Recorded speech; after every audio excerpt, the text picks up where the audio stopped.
Welcome, everybody, to the Averett Sports Network. Thomas Heaney III, joined by Carlos Soli today as we get ready for today's ODAC matchup between the Eastern Mennonite University versus the Averett University Cougars here on Homecoming Day in Danville, Virginia. As we get set for this one, Eastern Mennonite comes into this one at 5-4-6. And for the Cougars, they come into this one at 3-5-5. Carlos, what do you want to see from the Cougars, and who's posing threats for the Mennonites? First off, thank you very much for having me. And as you said, homecoming, man, I am Let's go, excited. baby. I'm so excited. But if you want to know who's posing a threat, there's a couple of different players, honestly, at EMU. They're a great team, so their teamwork is great. But if I was to point out, I'd say number 3, Josiah King, 5 goals, 1 assist so far. And also number 17, Fernando Ventura, 2 goals, 4 assists, so he's more of a playmaker. Whilst also, I think the biggest name is number 1, Andrew Arledge in goal. I mean, wow, 62 saves, Yeah. 80% save percentage, averages 4 saves per game. He had 11 saves versus Lynchburg, and this business end of the season, that's when he's stepped up even more, as in the last 7 games, his lowest tally for saves in a single game was 4. Yeah, Aldridge is going to be somebody to look at for sure in this game. That just shows. But, I mean, other than that, I think it's just, like I mentioned earlier, the overall teamwork that EMU have. That's why that they've been able to perform at a high level so far this season compared to their preseason ranking. I mean, Averett were ranked at preseason at 8th, whilst EMU was lower than Averett. But as things stand right now, prior to kickoff, Averett are 12th in ODAC, whilst EMU are 9th, and the last playoff spot is 8th. So EMU are really making a playoff push as things are right now. Yep, for sure, and both teams trying to get back into the playoff push. We're going to send it down to field level with public address announcer Drew Wilson for the starting lineups for Averett.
And welcome back, everybody, to the Averett Sports Network following the national anthem and the starting lineups for today's game between EMU and Averett on this homecoming here in Danville, Virginia.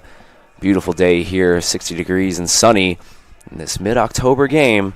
This ODAC matchup, both teams trying to get into the playoffs. Carlos, you talked about it. Top 8 teams get in.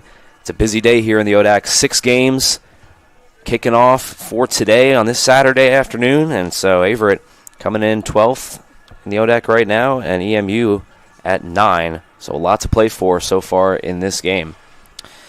Yeah, there's a lot at stake. Not only is, a place in the playoff, but it's pride as well. I mean, you don't want to lose your homecoming game, do you? No, so, definitely not.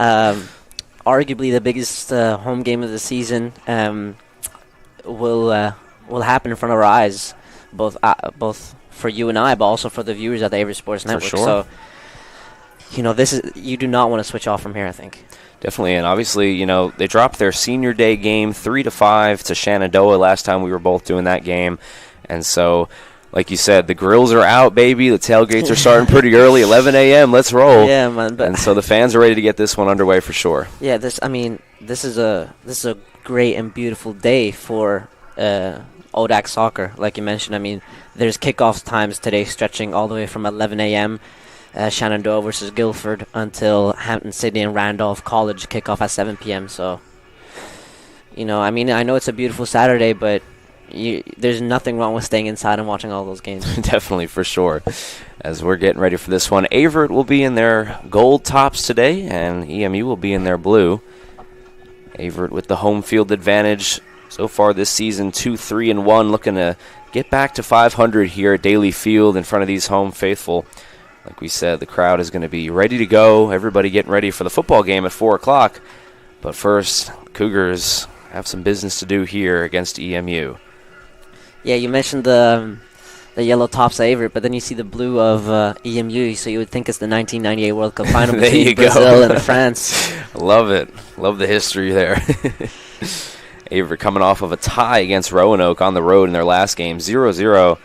So they'll be looking to score. And speaking of scoring, John Thomas Buckley leading the team in goals with 4 so far and 10 points, as he'll be a player to watch as well for Averett, trying to get through and crack through the great goalie Andrew Allredge, like you talked about there, 62 saves this season. Yeah, and but I think if anyone can do it, it's Averett, because we have 3 different players on 4 goals so far this season. We have goal scorers on this team, and we got Dan Starr back in shape, and he scored that beautiful goal we saw versus Shenandoah. So I think this game will be very interesting. Yep, underway we go here. Kickoff is ready as you hear the Cougar growl there over the sound effects. And Averett is ready to go. EMU going to start with the ball here on the left side of your screen. For EMU, they're coming off of back-to-back ties in which they did not score a goal, so they're looking to fight through. Averett looking to start fast here, trying to push the edge all the way down towards the near side of the field. And they'll slow it back up. But it's been a scoring drought for EMU this season. Last time they scored was on October the 9th. Yeah, EMU have been inconsistent this season, as they went their first 3 games without a win, but then the following 4 games they won, and then the following 5 games they went without a win. So we don't really know what to expect. And despite their 9 clean sheets or shutouts this season, which is very impressive, and we talked about the goalkeeper earlier, but that's a whole team and defensive performance. Those 9 shutouts, 5 of them are draws. Good chance here for the Cougars, but it's going to be kicked away. But if 5 of them are draws, that means that they also do have a problem scoring and finding that right balance. Because sure, they're able to shut out their opponent, which is again very impressive. Because if you don't concede, that means you don't lose, right? Definitely. But they've been lacking that consistency up front. So goal's going to be at a premium in this one. Both teams coming off of games where they did not score, but obviously they didn't give up a goal either. So should see how this one plays out. Certainly. This past Wednesday, both teams had very impressive performances against teams above them in the ODAC. So we don't mention Roanoke, who hosted Averett, and that game ended 0-0. I was lucky enough to be at that game, and it was a great defensive performance by Averett. The only thing they really lacked, of course, scoring a goal themselves, but I think is also making the most out of those counterattacks, as Averett are a team that are set up to maintain possession and play those short passes, as the counterattack game isn't what they're built for at this moment of time.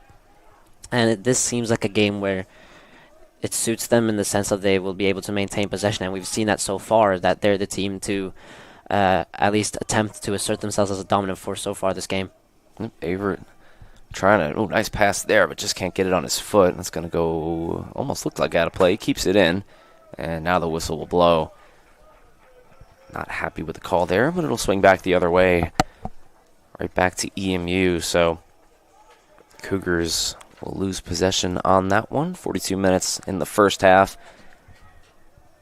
Both teams just feeling each other out. Cougars with a couple of nice offensive possessions, though, just haven't been able to put a shot on net.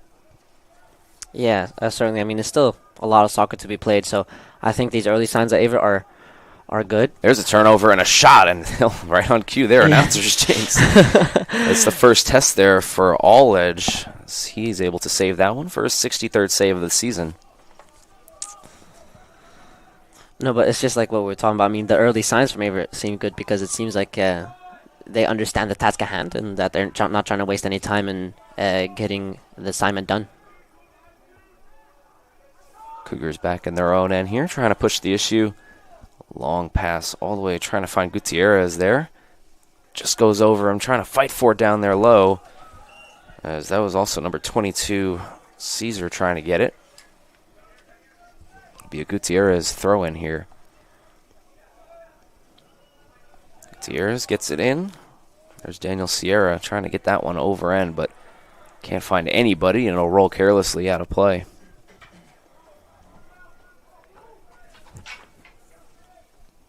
Arledge takes the ball here. Just saw him get that first save off of a bullet from a Cougar's foot there. Let's keep it a 0-0 game. EMU now picking it back up.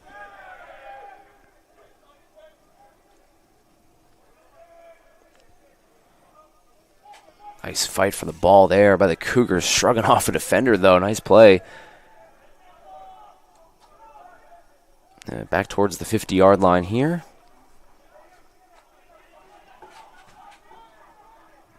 Trying to find a pass here. It's going to be a foot race down the far side of the field. Cougars get it. Trying to set up a cross pass here, possibly. Defended nicely there by EMU. So far, good defense by both teams. EMU showcasing their willingness to go after the ball there as you see it. Here comes a long shot over the head, but just past the net. To the right side there, not a shot on net, but a shot nonetheless. Good opportunity there by the Cougars. Here's a turnover. Averett getting the ball right back at the 40-yard line, trying to cook something up. Far side of the field now. Footwork here towards the 10. Double team, trying to split the defense. He's going to get tackled down. No whistle. Ball is still loose and kept in here by Averett. Long offensive possession here now after that shot that missed wide right. And now we will get a whistle. So anxious moments there. If you're an EMU fan, Cougars really pushing the issue here. It looks like we're going to have an injury on the field. So we are going to take a quick timeout, and we will join you after the break.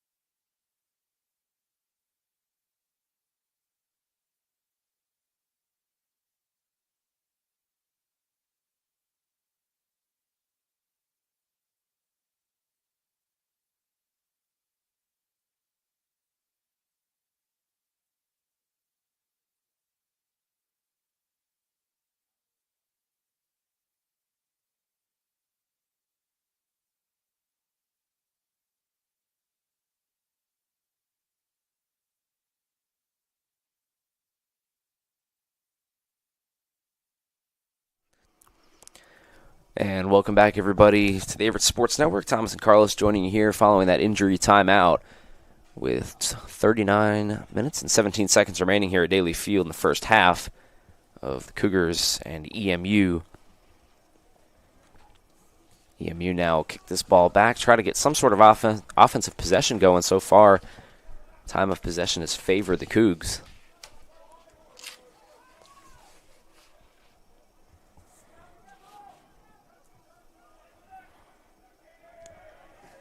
Pass there, trying to get it on the foot. Looked like Gutierrez, but to no avail. EMU trying to continue their home success this season. They do have a winning record, 3-2, 3-2-3 on the road. So if they're able to get this one, they'll improve to 4-2-3. Like we talked about, the all-important 8th playoff spot in the ODAC, and they're knocking on the door this season. They're 9th. The Cougars a little bit further ahead at 12, but still, anybody's still in play for the playoffs. Yeah, anybody. I mean, it's very tight at the bottom. So this is a really important game. I mean, it might be that the winner of this game is the team that's most likely to get into the playoffs.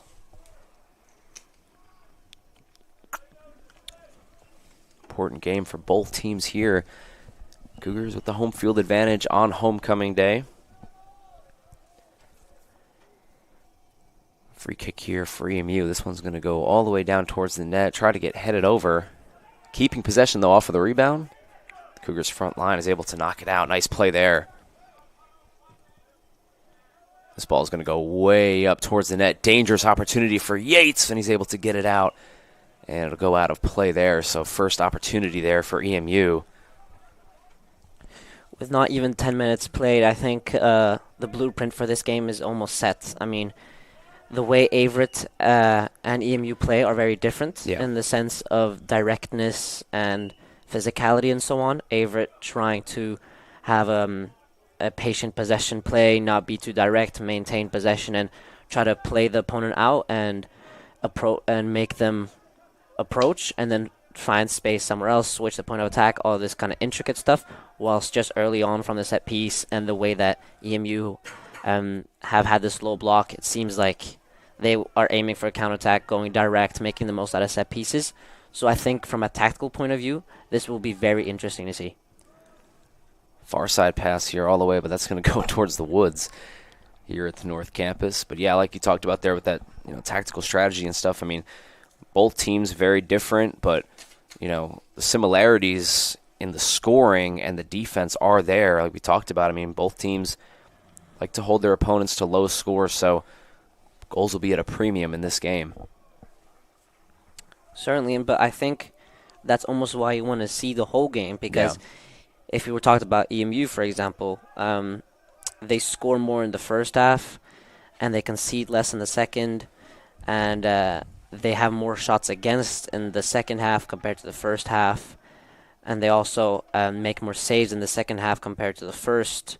Here comes a pass inside, but that one's going to go wide left. Sorry to cut you off there, Carlos. No, that's fine.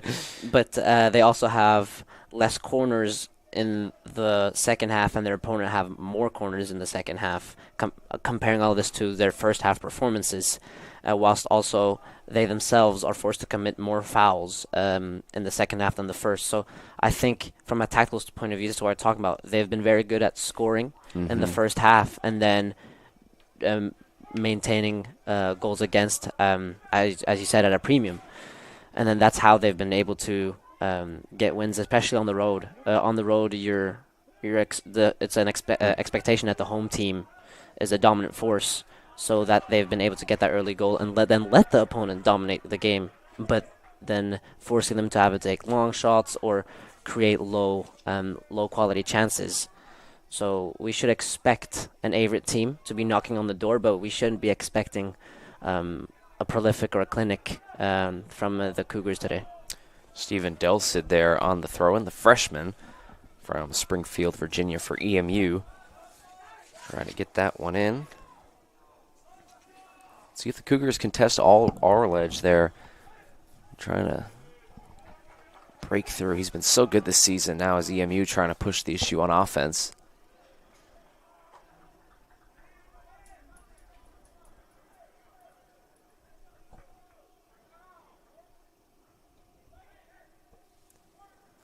This one back into play here. Ooh, tripped up there, and that one's going to draw a whistle. Cougars now back on offense. Nice move inside there, trying to pass it towards the middle. Here comes a shot. It's going to be blocked by the front line of EMU. Rebounded, though, by Averett. Keeping possession here, trying to find something. It's going to be passed back to Gutierrez. Gutierrez trying to find somebody. He'll pass it all the way back towards the 50. Long pass here, trying to find somebody. Nicely defended there by Caesar. Caesar's trying to run with it, but Gutierrez cuts him off and passes it back over to Yates. That was great defensive work. Honestly, textbook defensive work from Gutierrez, the way he's able to cut off the run of his opponent. Because a very common thing to do is just to run beside your opponent. And especially wingers, they're usually very quick, and that means you're just going to lose the foot race. But if you cut off his run or his track where he could possibly run, that means you have to slow down. He can't just run into your back, right? So cutting his lane off is the most efficient thing to do, and it was beautifully done by Gutierrez. Kusol now trying to do something. Oh, he's going to get hit there. Apologies, that's number 33, actually, Daniel Starr. Starr was trying to move it in and got cut off. Back over to Gutierrez. Gutierrez now towards the 20. Pass it over inside, trying to spin move his way out. He's going to be double teamed. Back over to Starr. Starr centering pass inside there, but can't connect. Rebounded by the Cougars. Here comes a shot. It's going to be blocked again by EMU. We're going to have another tackle. This one's going to go through the goalpost. And we got a couple players down on the field. It's a penalty. It's going to be a penalty here against EMU. So Averett here has a chance. That's a big play right there, Carlos. Yeah, it's big, and honestly, it's a big chance. This will have a big say in the game. I believe it was number 18, John Thomas Buckley, was fouled, if I saw correctly. I mean, he was the one on the ground, and an unwritten rule in soccer is that the one that draws the penalty shouldn't take the penalty. As statistically speaking, it's I don't know why. I don't know if it's psychological or if it's something with them being hurt, but more often than not, but it's a bigger chance that they miss the penalty. So I know that John Thomas Buckley is very safe on penalties, but it's still a big risk for him to take it himself. Yep, John Thomas Buckley, 2 goals on senior day. Can he get one on homecoming? Here comes the penalty shot. It's going to go up, and it's going to be saved. What a save there from Arledge. And there he is again. The stopper in front of the net holds the Cougars scoreless here in the first half. Tough play there. Yeah, I mean, it's an unwritten rule for a reason, isn't it? There you go, talking a little announcer's jinx there the opposite way, and the Cougars no goals now.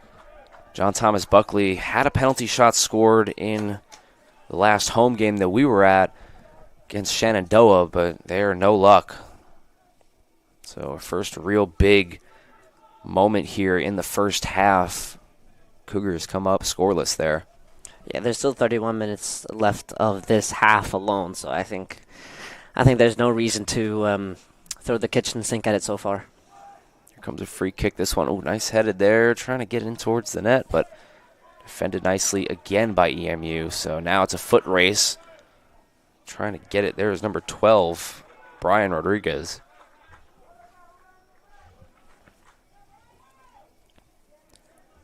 Big Gutierrez throw in here for the Cougars.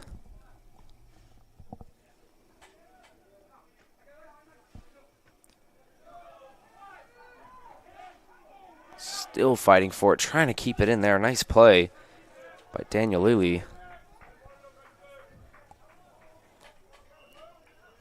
So multiple throw-ins here. Back and forth we go. Steven Delcid getting ready to throw it in for EMU. Just over 30 minutes to go here in the first half. Still 0-0. Cougars missed out on a penalty shot opportunity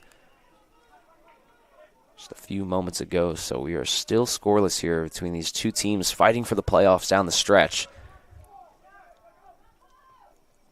This one will be booted all the way back over to Yates.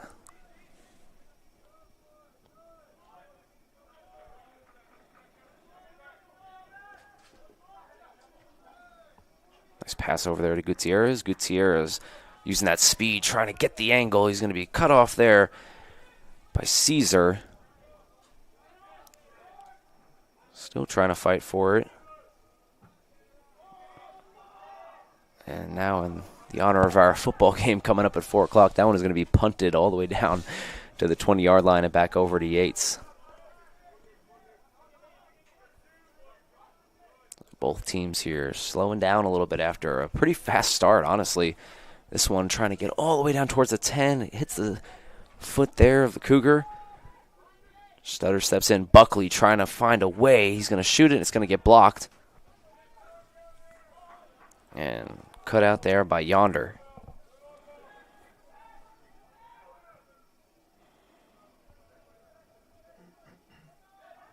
Yonder with the ball again. He's going to pass it back.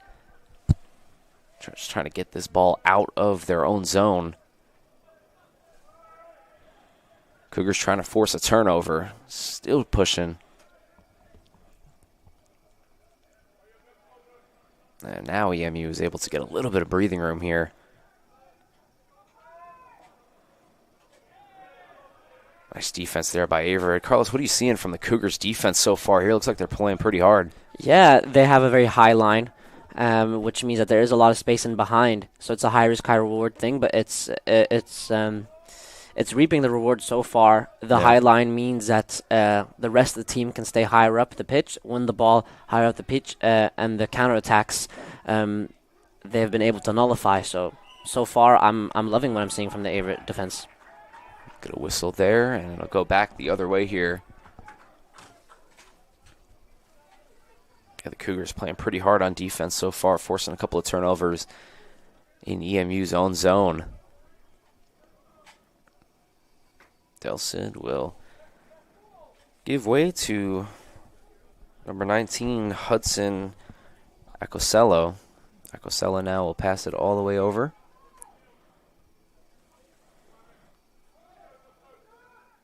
Good pass towards the middle there to Schrock.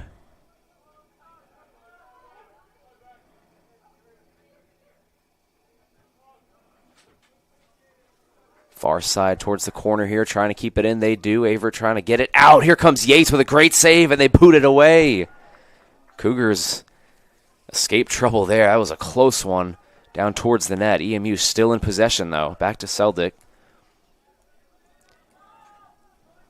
Good opportunity here for EMU. Here comes Caesar. Loses the handle. Nice defense there by the Cougars. Gutierrez again. Daniel Starr, foot race, trying to get towards the net. He has the angle. Can he get the shot up? Starr moves it inside, passes, shot, saved. What a save there. That was beautiful end-to-end soccer we just saw. We saw this big chance from EMU, which, I mean, wow, big chance. They were able to get past. They even got past Yates, but then we were able to clear it somehow.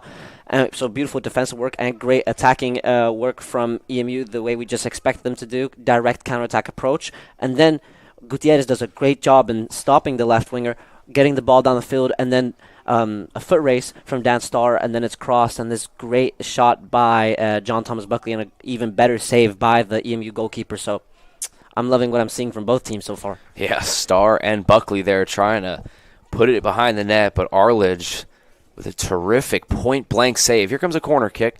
This one is going to be headed out. Cougars still in possession, though, off of the rebound. So play definitely picking up here towards the 26-minute mark. That one is going to go out of play, and it looks to be another corner kick for the Cougs.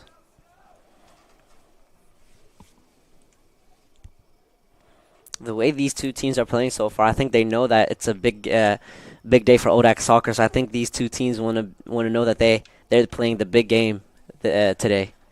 Oliver Kusold there trying to boot this one towards the net and potentially give the Cougars their first goal of the game. Corner kick here and headed out nicely. Rebounded, though. Cougars get it back. Shot is going to be blocked. Back over to the near side of the field here. Daniel Lilly keeping it alive. Passing towards the middle.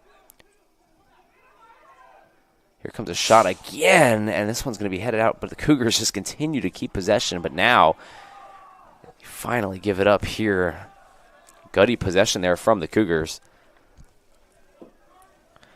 This is that high line we talked about earlier. So Lindberg, he kept his high line and was able to win the ball back. This long ball from EMU, he was able to win it back somewhat high up and not deep into his own half, which meant that he was able to start a counterattack quickly, which also meant that EMU weren't able to push themselves forwards and get the pressure away from their own defensive line, and now that resulted in a corner kick.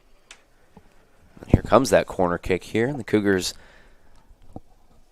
trying to break through here against Arledge, who has just been nothing short of phenomenal so far in this first half. Here comes the corner kick. It's a good one towards the net. It's going to be headed up, still loose, and now back out.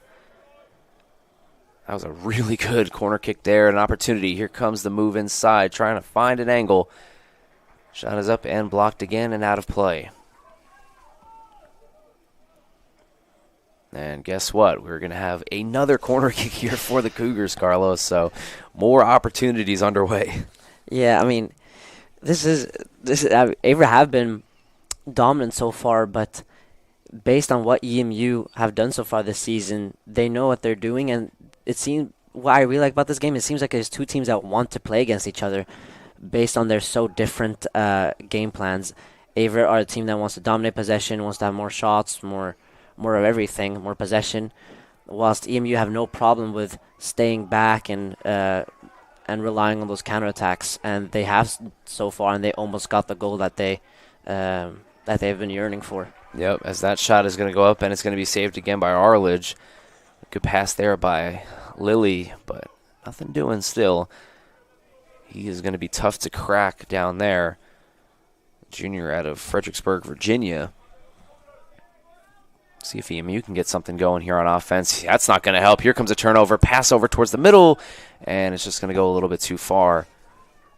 Averett still keeping possession, though, towards that corner here until they don't. This one's going to go off of a Cougar defender and out of play. Fans starting to fill in here at Daly Field. If you're just joining us, Cougars still tied in this one, 0-0 on homecoming, as we're talking about walking into the building here this morning. Tailgates were all ready to go. You saw the tents outside, and Cougars students and fans are excited for this big day here on the Averett Sports Network. Got the men's soccer here at 11:30, and then football at 4 o'clock. Hope you join us for that one as well. We'll throw in here for EMU. Gutierrez now with the ball. EMU just made a couple of substitutions, which is nothing new from them. They have very impressive squad depth so far this season, which has been proven by their 11 different goal scorers so far. Compared to Averett, they have 8.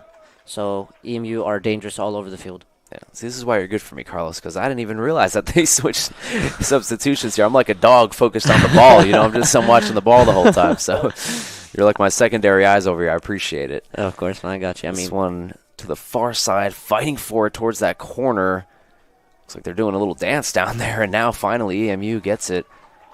But it goes out, and it looks like it's going to be the Cougars' ball. Yeah, it takes two to tango, doesn't it? There you go, exactly. Correction now, actually, EMU's going to take it, so referee's going to give EMU a throw-in here. Just over 21 minutes to go here in the first half. The Cougars still looking to break through here. Comes the throw-in, and this one is going to bounce towards the 50 and right back into their own zone.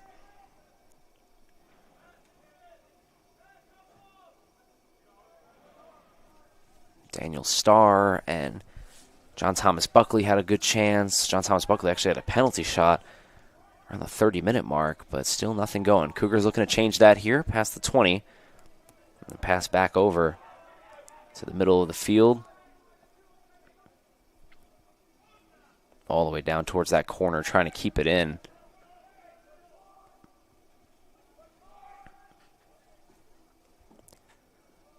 Cross pass here, and it's going to be picked up there by Arledge.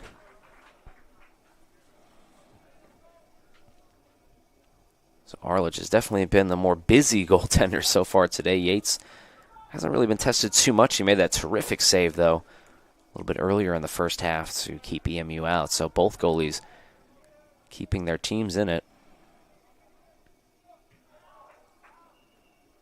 And this one is going to be booted all the way up and way out of play over there towards the trees here at Daly Field.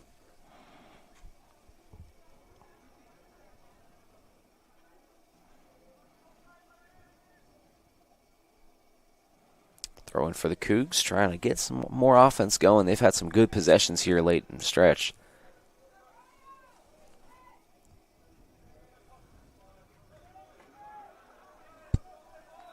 Back over to the middle here, trying to push it towards the net.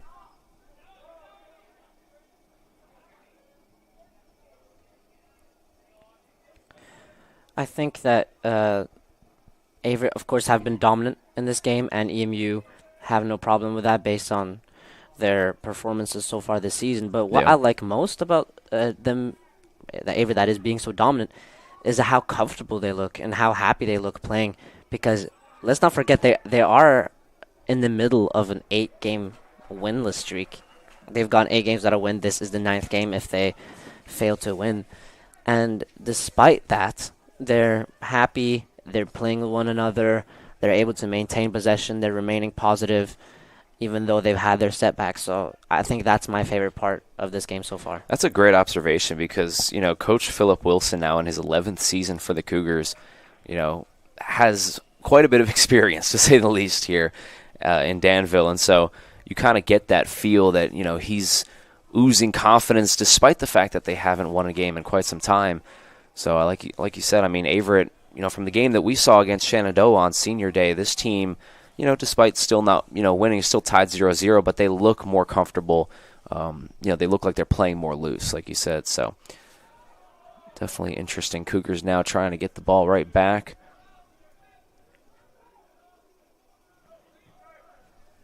But I definitely think that could be the mindset, too. Just, play loose here. We're at, the end of the season trying to push for a playoff spot.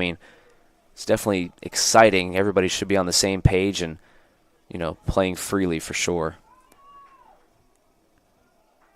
That one is going to be kicked out for a throw-in.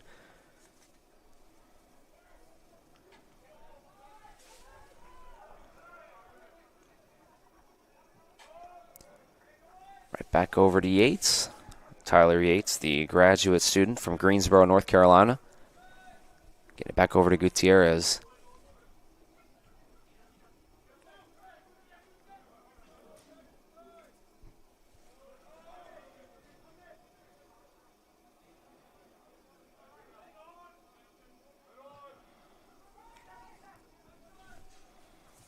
Gutierrez now working against Kiernan, back over towards the near side of the field here, trying to get it out. He's going to be double teamed right back over. Getting some space now.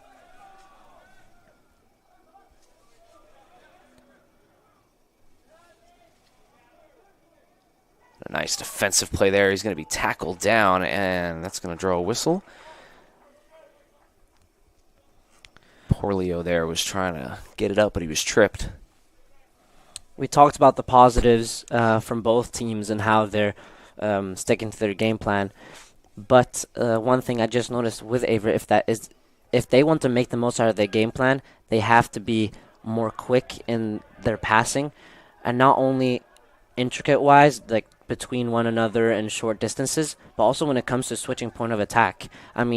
EMU want to have that low block and make it compact for you, difficult for you to find the spaces, which means that once you get their press and once their press is coming closer and closer to you, that means you have to be quick in switching the point of attack and running into the space that's on the other side.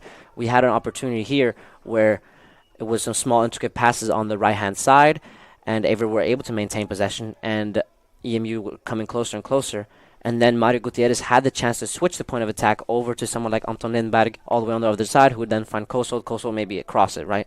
This is the kind of situations they're looking for, but so far they're not making the most out of them. They're trying to capitalize on those opportunities here. Now with the ball, trying to push it towards Yates. Averett's going to have to defend it, and they do, trying to get it out.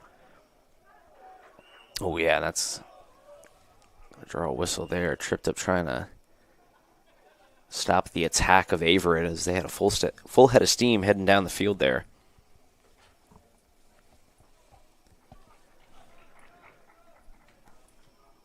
15 minutes remain here in the first half at Daly Field.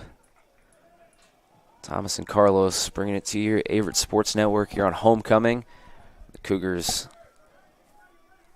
looking to get a big win here and break that winless streak like you were talking about there. Comes a cross pass towards the middle of the field there, but can't find anybody. Let's see if they can keep it in. And, oof, funky looking play there.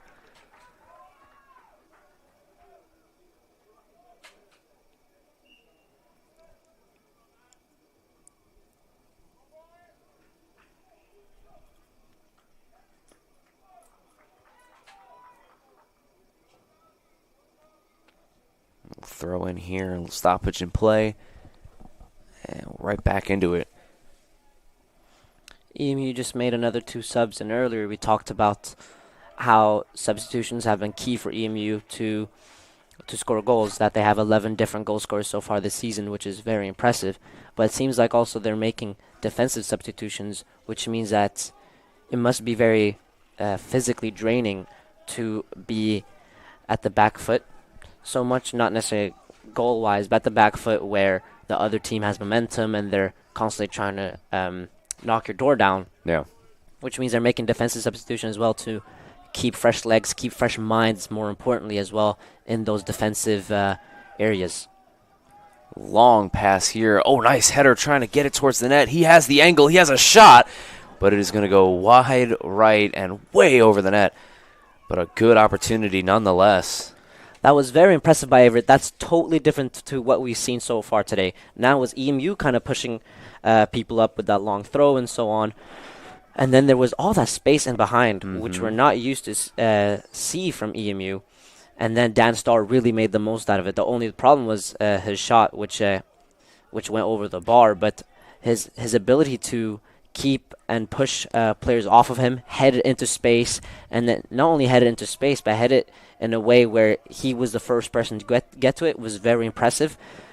And what was also impressive was that long pass. I mean, that means that Averett have the ability to switch up play when it's necessary. Oh, that was almost a terrific pass inside over there to Kusol, but Arledge was able to wisely come out of the net there and pick that one up. I think the pass was just a little bit right as well.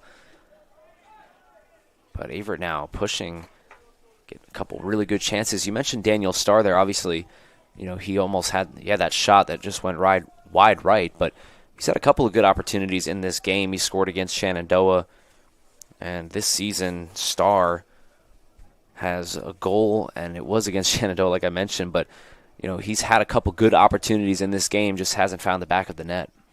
Yeah, he is fresh off injury. He looks great now. He looked great against Roanoke. Movement-wise, he looks a lot more nimble, a lot more agile than he has previously in the season. He's been touch and go, but now he seems like he's doing very well. And I think his goal and assist so far this season in limited minutes are proof of that because his goal and assist are somewhat recent. I mean, his goal was in the last home game, and the assist was the game before that. So that means that in the last 4 games, he has 2 goal involvements, which is very impressive. Yeah, I mean, only 6 games played this year, like you mentioned, coming back from injury, so he's going to be a big piece for the Cougars, an addition, if you will, down the stretch, after they missed him for quite some time earlier in the year.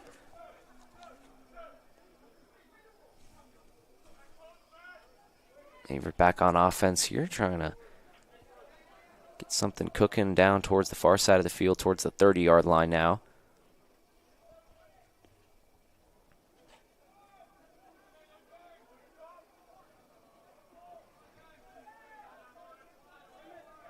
Slowing it down all the way back towards the 40. Trying to get on his foot here. Ooh, almost had a nice cross pass there inside, but whistle will blow.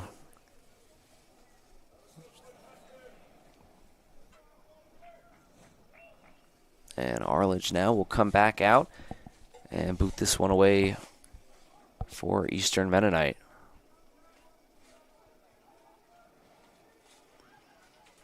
Trying to force a turnover here, and he does. Cougars now with the ball, looking to make something happen, and he's tripped up from behind.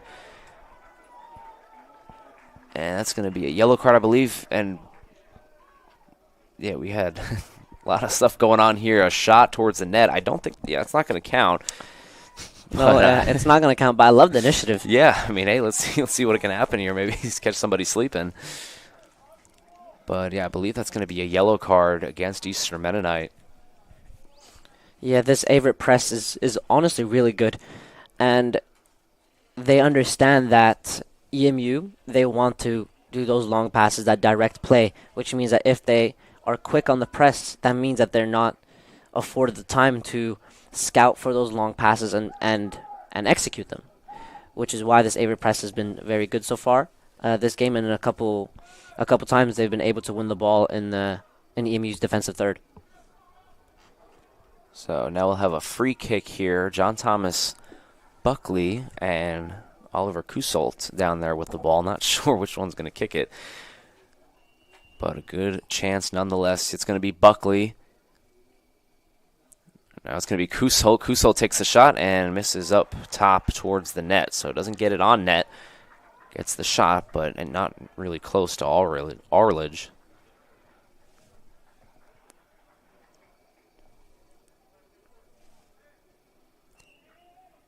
And exactly 10 minutes remain here in the first half of play. And despite the 0-0 score, it's been some good action, Carlos. A lot of chances for both teams. Certainly. It's been a fun game to watch. It's been, probably an intense game to play. There's a lot at stake, and I think both teams are trying to make the most out of it.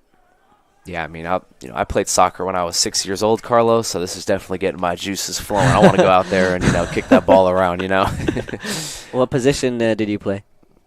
Kick the ball and score. Yeah, that was the proposition, man. Far side now for the Cougars, trying to get the ball towards the net. And we're going to have another trip up here. And let's see. Not sure who's down there. It's Oliver Kosolt who's down there, yeah. But someone has been called for offside, it seems like. Yeah, offside's down there. Kusolt getting up, holding his back, it looks like, as he looks like he's going to walk off. Or he's going to stay in.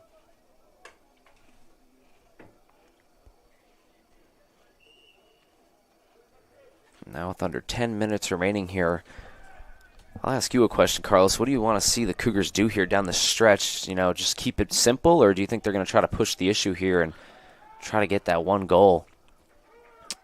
Wow, that's a great question. I think there's nothing wrong with continuing doing what they're doing just because this is the first half. Mm-hmm. But in an ideal world, they would be able to take it up a gear these last 10 minutes in the first half, just because you want to end the game on in the first half on a positive note, with momentum on your side, and so on, and possibly with a lead.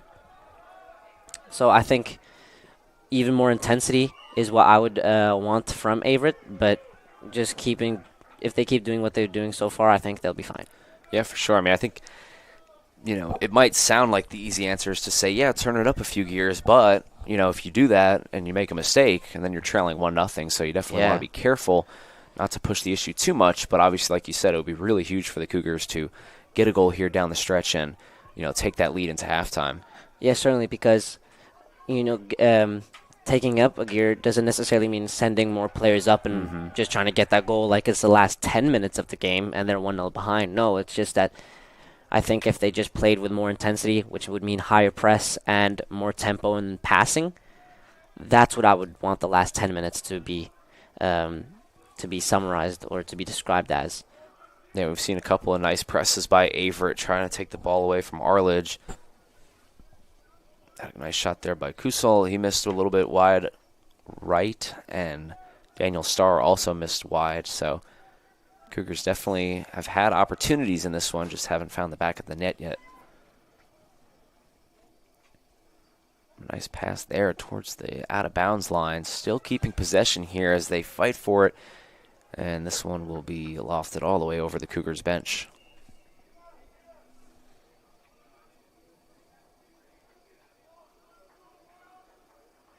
A couple of subs coming on here, Carlos. Yeah, so Averett made one substitution out with John Thomas Buckley and with Hudson Bradley, whilst EMU also made 2 subs. And I'm sure it's just to keep fresh legs, keep fresh minds the last 10 minutes, because in this heat as well. It's very easy to, once the body goes, the mind goes with it, you know. Yep. Gutierrez now back around the 40-yard line.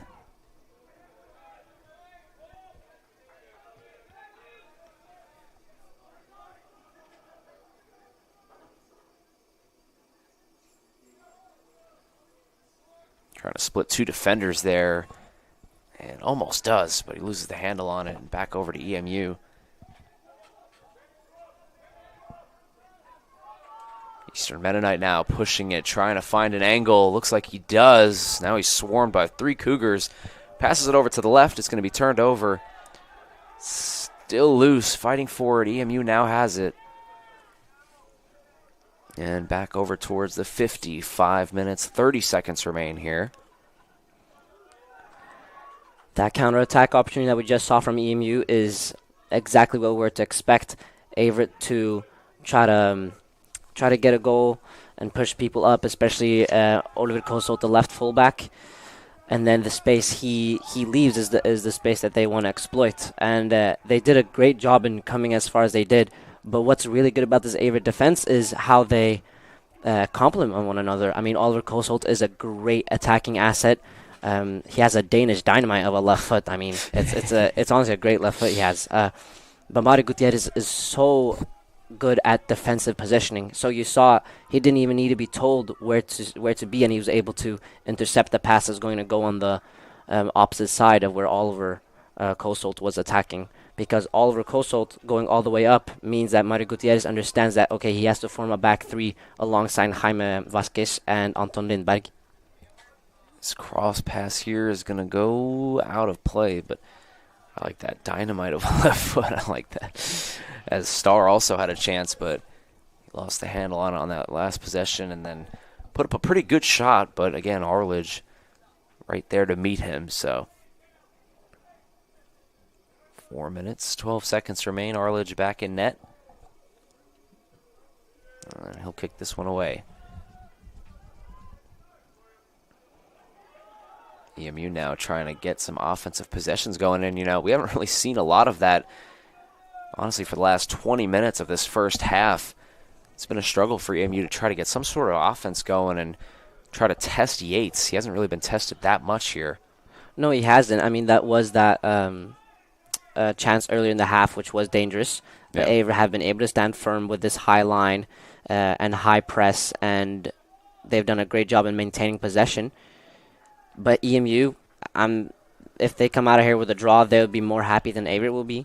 Right. But also, it's a part of the EMU game plan based on the statistics we've seen so far this season. You know, with the 9 shutouts, with the 5 of them being draws. It's not that they're playing necessarily for a draw, but they're playing to concede less than their opponents, which means that they have no problem being on the back foot if that means that they'll just get that one counterattack.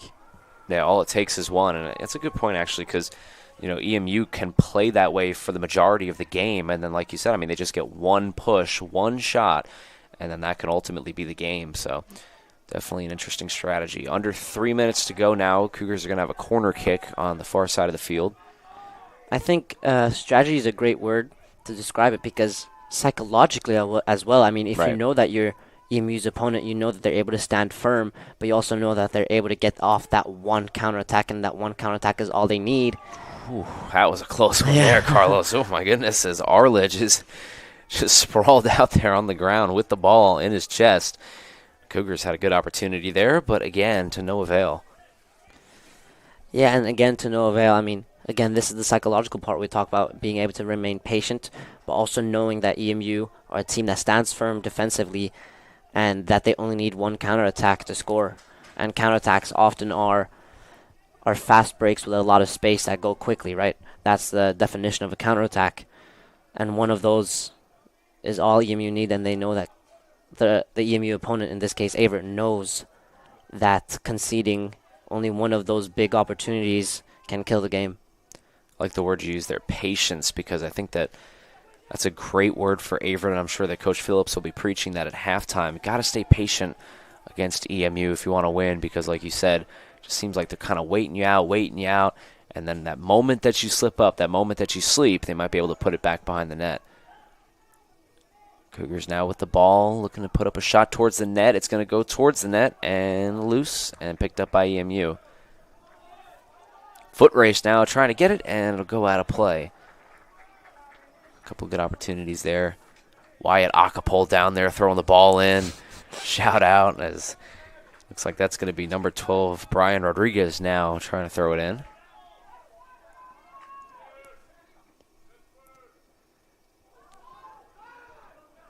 One minute remains here in the first half at Daly Field. Cougars and EMU looking to battle it out for this playoff spot. It's been a great game so far, a lot of opportunities, and if you're just joining us, you might be like, oh, it's 0-0. But there's been a lot of opportunities for both squads to score. Speaking of which, here's one right here. Great save by Arledge. And now we're going to have a whistle, and Starr was that close from breaking through, Carlos. We have been huffing and puffing. We are that big bad wolf, and EMU is the Three Little Pigs. I mean, I'm loving how we're huffing and puffing. I truly am. There you go. But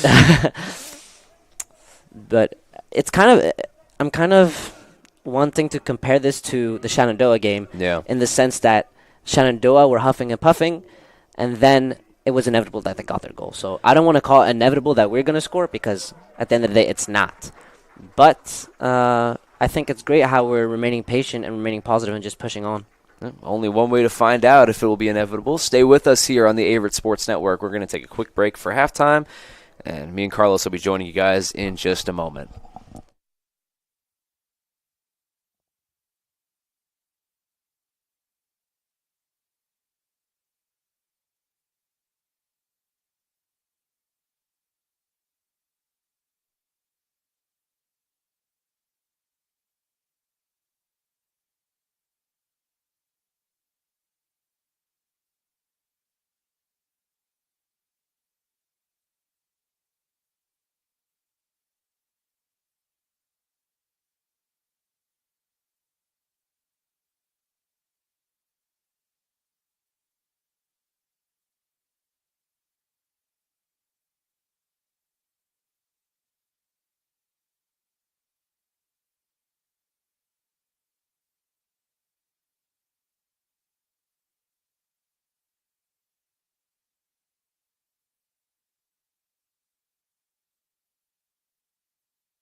And welcome back, everybody, to the Averett Sports Network. Thomas Heaney III, joined by Carlos Soli as we get ready for this one. Second half action between EMU and Averett. And for Carlos, what really stood out to you in that first half, as we've got all of our sheets and stats ready to review here? Yeah, I think statistically speaking, what stood out for me is the amount of shots Averett have had. I mean, they've had 13 shots and 7 of them on target, whilst EMU had 1. But this is a very common theme during the EMU games, and especially away. So let's first discuss the 7 shots on target out of 13. That's a good ratio. I mean, Averett are knocking on the door. We mentioned huffing and puffing, right? Yep. But that one chance that EMU had, we saw how dangerous that was. I mean, we had to do almost a clearance on the goal line. So it's EMU certainly are happy with how the game is going, and so are Averett. These are two teams that, based on the way they play, they will love to play against each other, which is why we've seen so intense but also high-quality soccer, I mean, for different reasons. Averett have been high quality in their passing, how they're able to get out of the press that EMU are applying, whilst EMU are standing firm. This is good old Italian soccer they're playing. Yep. Yeah, and so for Averett, like you said, I mean, the biggest thing that stands out to me is exactly what you said, 13-1 for shots. Averett has been dominating this game, but we mentioned it a little bit at the end of the first half, how we were talking about how, all it takes is one. So Averett has to stay patient, and they got to be resilient and keep putting the shots on net, because EMU, even though they only have one shot on goal, all it takes is one goal, and then, you're down 1-0. So definitely something to look forward to here. We got 2 ODAC games in action, this one here at Daly Field, and then obviously want to tune us into the second game. Carlos, what's going on over there with Guilford? Shenandoah quickly got a 2-0 lead after 32 minutes. But Guilford quickly in the second half reduced that lead to 1. After 56 minutes, Guilford got a goal themselves. Shenandoah have been the dominant force in that game with 12 shots, 5 on goal, and that resulted in 2 goals, whilst Guilford have been clinical. I mean, they have 3 shots on goal from 3 shots, and they have 1 goal scored out of that. So that's definitely another game to keep your eyes on.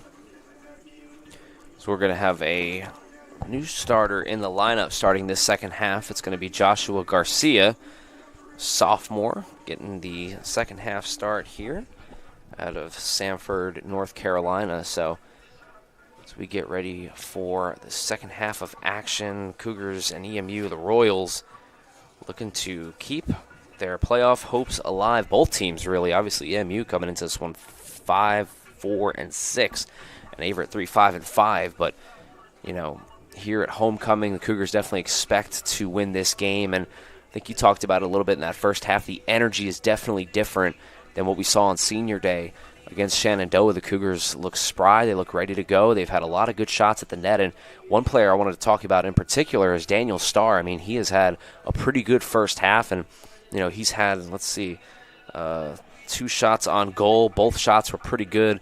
Velocity behind them, but right at Arledge, who had a great first half as well. So definitely 2 guys to look at for sure. The battle between Arledge and Starr. Yeah, and I think their battle is a great way to describe this game. I mean, it's like we mentioned, the huffing and puffing, knocking on the door, so on, whatever metaphor you want to use. But at the end of the day, it's their battle, which is going to determine the outcome of the game. Of course, there's going to be many battles that determine the outcome of the game, but this one, both statistically and on the eye test, I mean, we've seen Daniel Starr has put up many shots with great velocity, as you said, great power behind them. They just haven't gone past because there is a great goalkeeper standing in his way. So they are 2 players that kind of underline each team's game plan. Yeah, Arledge had 7 saves in that first half, and that's a lot of saves in soccer for a first half. So definitely somebody to look at. We were talking about it during halftime. I mean, he's standing 6'5", 200 pounds, so he's a big target down there and towards that net. And, we saw that with John Thomas Buckley with his penalty shot. He tried to find the bottom left corner of the net, but just couldn't find it. And, left Averett scoreless, and here we are now 0-0. Yeah, and as we mentioned earlier, this does play to EMU's strengths, that they've been able to keep this clean sheet so far.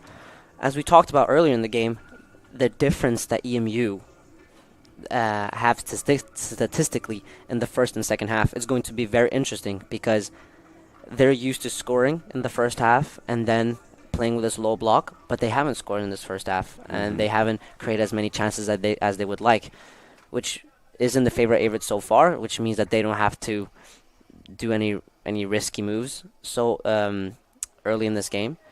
But also means, what are we going to see from EMU? I mean, we would expect now to see Averett pushing, but maybe we'll see EMU playing kind of differently, with wanting to maintain possession and kind of ruining the rhythm that Averett have created so far. Yep, as the Cougar roars over the sound here, we're getting ready for 45 minutes of action-packed ODAC soccer. Cougars and the Royals kicking off here. Averett will be switching sides, so they'll be attacking the left side, and Yates will be on the right side, the goaltender for the Cougs.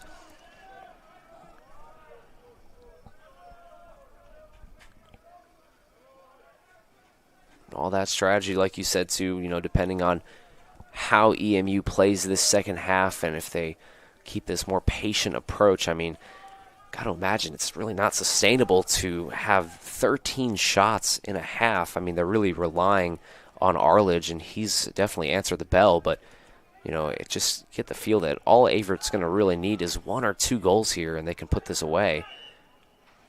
Certainly. And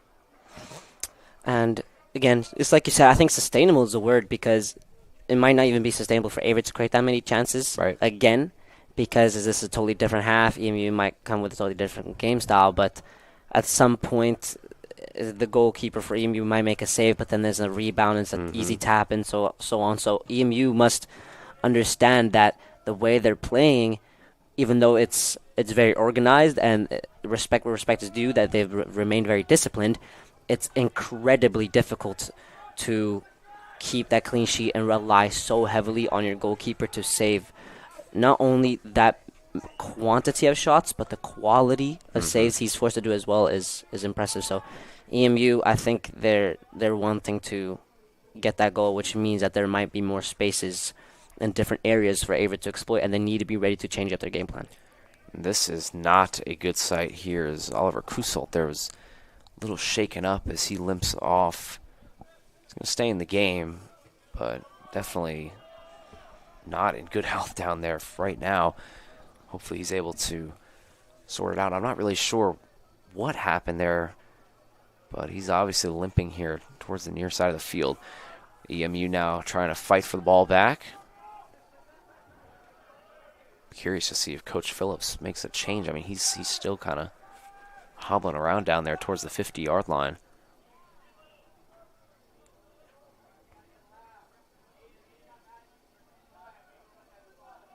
Have an Averett throw in here.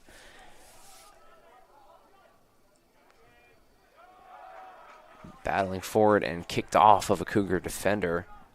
So EMU will gain possession here. For the Royals, I mean, if I'm Coach Carey, I'm definitely trying to turn up the intensity, and whatever intensity that is, just turn it up, because one shot, and a half is definitely not going to win you many games. So they're going to have to change up their approach a little bit, like we talked about there at halftime. Yeah, certainly. I mean, I think all depends on timing, because when do you switch up? I mean, based on what we've analyzed about EMU, they're happy with how things are going because they're keeping Averett at bay. But you can't be happy attacking-wise if you only have one shot. That's 1 shot and a half is poor. So do you risk that space in the behind, which they've been so good at keeping or maintaining to a low, just to get maybe a goal? Or do you rely on staying organized, staying disciplined further into the game, and then making your opponent force a hand, and then you go for the counterattack when there's even more space? Like, how much space do you need is really the question. Yeah, exactly. There's a shot there by the Cougars wide left, so Aldridge will not have to go and chase that one down. You saw number 8 Joshua Garcia as well handling the ball there, starting in the second half for Coach Philip Wilson's squad. And the Royals now in possession.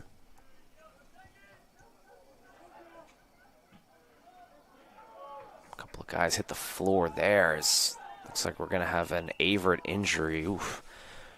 That one looked pretty nasty. That's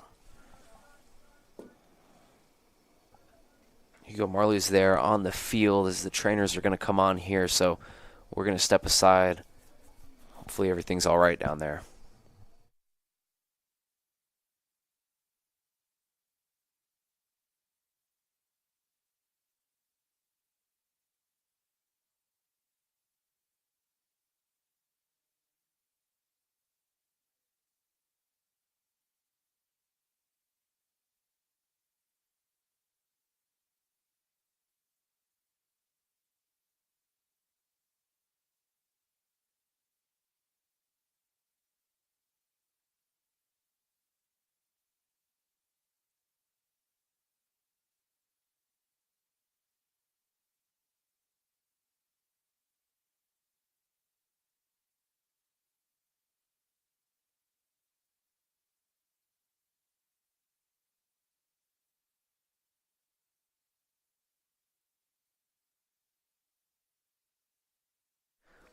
And welcome back, everybody. Following that injury timeout, Fernando Pintos now in.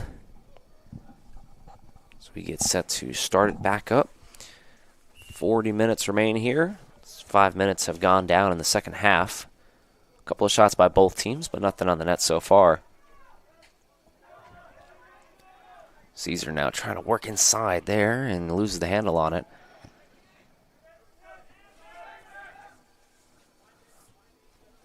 And all the way back over to Sanibane.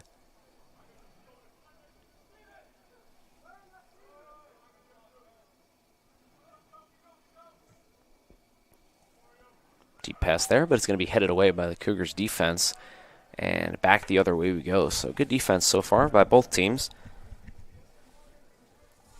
It's funny how these trends work. You know, Averett, we talked about it in the pregame, but the Cougars coming off of a 0-0 tie to Roanoke, and then obviously EMU's last 2 games have been 0-0 ties. So a lot of goose eggs going around, Carlos, and both of these teams having a hard time cracking through and finding that elusive goal. Averett hasn't scored since that game against Shenandoah, and then obviously for EMU they haven't scored since October 9th against Bridgewater. So it's been a little bit of a drought for both of these teams. I'm sure if we do get a goal in this game, there'll be a lot of excitement down in there on the benches. Yeah, I'm sure of it as well. Some of it is down to game plan, but you also need to see when these teams score and don't score. It is somewhat tactical because of the teams they play against. For example, EMU, when they played Lynchburg, you would expect Lynchburg to dominate that game and get a couple goals, but they weren't able to due to the EMU defense standing firm. So a 0-0 result for EMU against Lynchburg is great, and that would have been great for Averett as well. So it's tactical and strategic. I don't want to say it's tactical and strategic that they don't score goals, but that they don't necessarily put emphasis on scoring goals. Yates is tested there a little bit, but he's able to make the nice easy save. Good opportunity there from the Royals. Now Averett trying to move it over. Good pass over, trying to get it towards the middle. He does. Can he make the pass inside? Tries to get it, moves it inside, puts up the shot, and it's going to be saved by Arledge again. And a great opportunity for the Cougars. Wow, that was... We talked about... I mean, I had that little sequence earlier in the game, in the first half, when I talked about beautiful soccer end-to-end.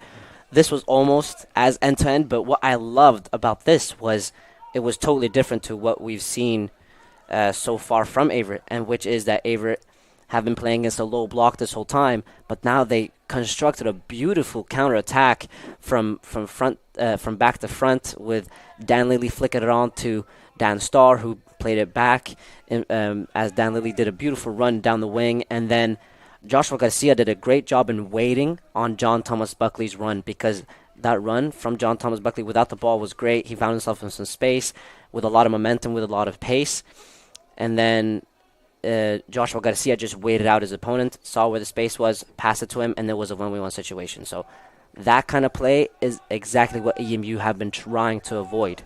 They've been trying to avoid the lot of space in behind them, and they've been good in doing that. But Averett just did a great job in constructing an attack where there was a lot of space, something they have been able to do so far this game due to the EMU game plan.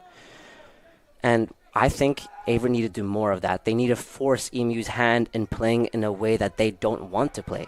EMU do not want to send many people up. They do not want to...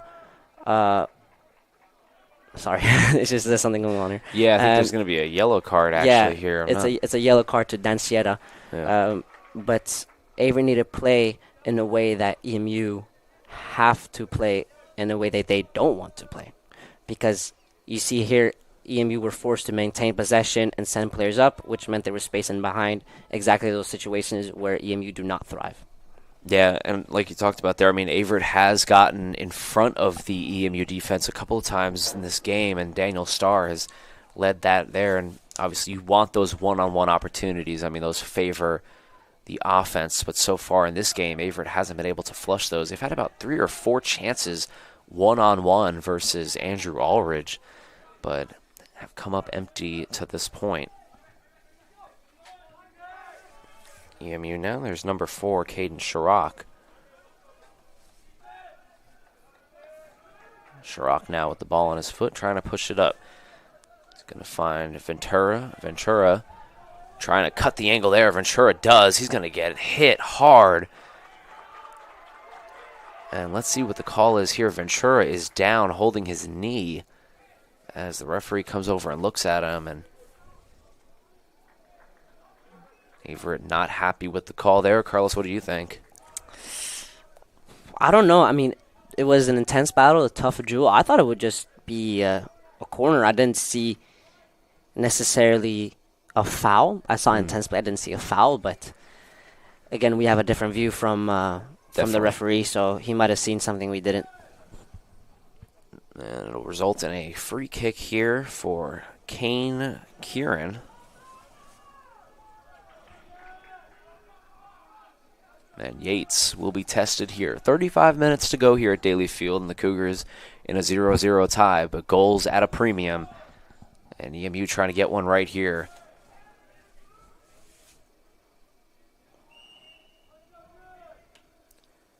Kiran now kicks it back. Here comes the shot, and it's going to be great pass inside. It's going to go over the net. So no goal, but wow, what a pass there. I was not expecting that one. That was a very well orchestrated set piece. Yeah.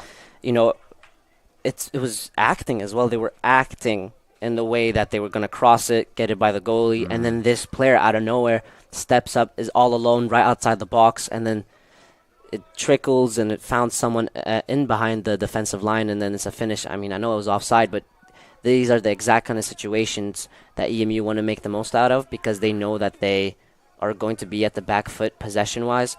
So it's the set pieces high up the pitch that they want to capitalize on. Yeah, it was poetry in motion down there. Like you said, it was all acting. I mean, at first we thought it was going to be that cross. He passes it back. We think it's a shot, and then it's a pass inside towards the net. But like you said, they're offsides, and the shot was wide anyways. So good opportunity, though, for the Royals. But, again, nothing happening. Trying to kick this one. It's going to be a foot race, trying to get it over, and picked up there nicely. And right back over to Yates. Here comes the press. Yates, that lefty kick there, is able to move it all the way down towards the 40. Averett trying to get it in front of them. Heading it over. Double team still up. Keeping possession. Trying to cut the angle here and get a shot towards the net. Good defense, though, by the Royals. Centering pass inside. Nothing doing. Here comes a shot, though, in left, wide left. Another save! Wow, Ulrich there is tested again, and he answers the bell, and the Cougars, some good pressure down the stretch here, but again, they just can't crack through. And this will be a corner kick for Averett, so another opportunity, but that one right there, Carlos, I'd argue is one of their best chances of the game so far, definitely of the second half. Oh, certainly. I mean, it was great play. It was great determination to get control of the ball and win the duels. But then once they were able to get the ball on the ground, the intricate passing created space. Danville coming in from his right wing position, finding Dan Starr, and then the first time finish. It was a great play by Averett. Gusult now, corner kick. It's up. It's a good one. Here comes a header. It's not going to go. And it'll be rebounded there by Averett. Here comes another shot, and it's going to go over the field goal post and onto the gym roof there. So the field house ball on top of it. Ulrich stays strong and still 0-0 with 32 minutes remaining here.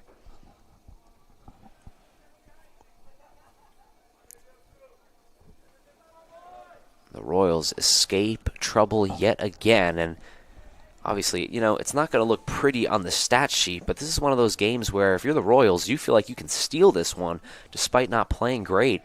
All it's going to take really is potentially one goal, and that could be it. And for the Cougars, this stat sheet looks very good for them, but, at the end of the day, the only stat that matters is the one on the scoreboard. Oh, so certainly. It's going to be interesting.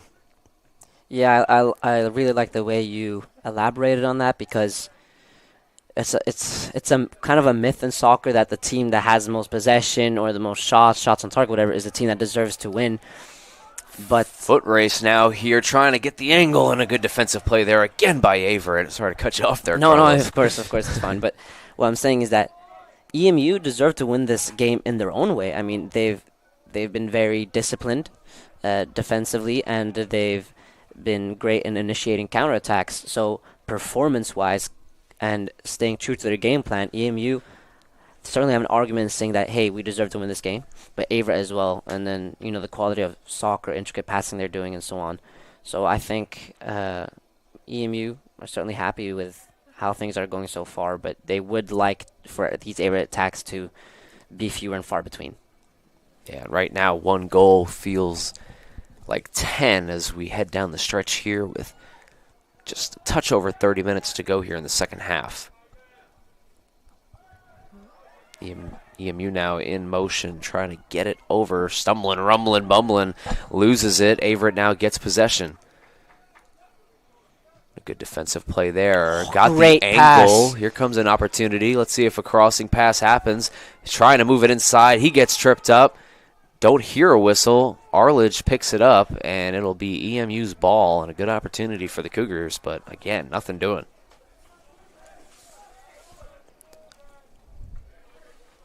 The Royals now in possession. What I'm liking about the second half from a neutral standpoint is that it doesn't seem like it's set itself. So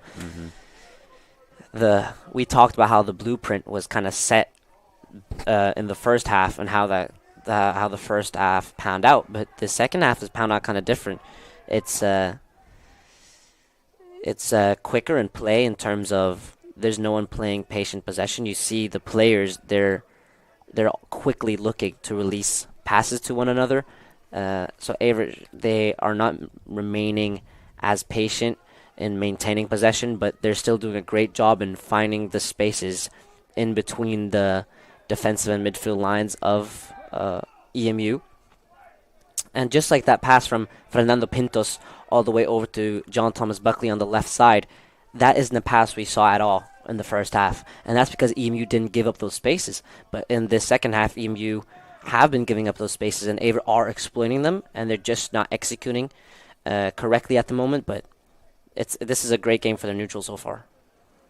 Fernando Ventura was chasing Oliver Gusult down there, and Averett lost possession, but they're right back at it again here. Here comes a pass in towards the middle. It's going to be booted up, still loose. Averett with the ball, trying to get it inside. Pass back, and that one is going to be shot out of a cannon all the way, almost over the field house roof there. But so Ulrich there is going to just watch that one sail away. But again, a good opportunity for the Cougars. Mentioned it on the pregame a little bit, but 6 games today in the ODAC. Obviously, the game at Guilford we were talking about in the halftime, but it's heating up here down the stretch for ODAC soccer, and Averett trying to make a late-season playoff push. Top 8 teams get in. They rank 12th right now, and this game obviously massive for those playoff hopes.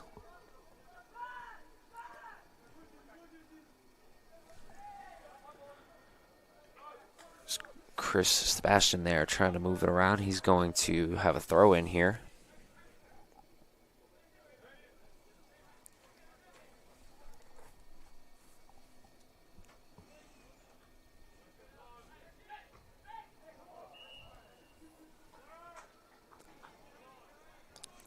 I think what's very interesting about EMU in the second half is, of course, we're basing all this on statistics, but it seems like they're playing in a different manner than they have in other second halves.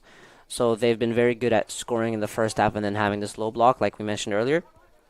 But now their defensive positions are higher. They're wanting to win the ball back quicker.